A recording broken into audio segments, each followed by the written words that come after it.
Tramp haqiqiy yangi yil nishonlashini ko'rsatdi va u yangi yilda albatta o'g'irlangan prezident bo'lishi shart. Birodarlar, tuni kecha 20 soatlarcha oldin Venesuela prezidenti o'g'irlandi va kim tomonidan?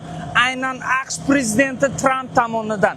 21-asrda shunchaki bir necha soatning ichiga Venesuelaga qarata o'q uzilgan va u yoqda Delta degan harbiy kuch kirib kelgan, ya'ni AQShning eng prestij harbiy kuchlaridan biri. Va ular shunchaki bir necha soatga bir begona davlatga kirib, uni prezidenti bilan xotinini o'g'irlab chiqib, qaytib AQShga olib kelingan. Birodarlar, tasavvur qilyapsizlarmi? Bu narsalar 21-asrda, ya'ni 2026-yil bo'lyapti. Yarim Venesuela bu narsadan xafa bo'lsa, yarim xalq esa Maduro endi prezident emasligidan va uni erta nima kutishini ko'ra bilganidan juda xursand. Birodarlar, Venesuela bu neft va narkokartellar bilan, har xil mafiyalar bilan juda mashhur davlat, juda katta davlat. Va Tramp bir necha yil oldin Maduroni qamashga va'da bergan. Birodarlar, eng qo'rqgan narsam Venesuela javob bermasligidan.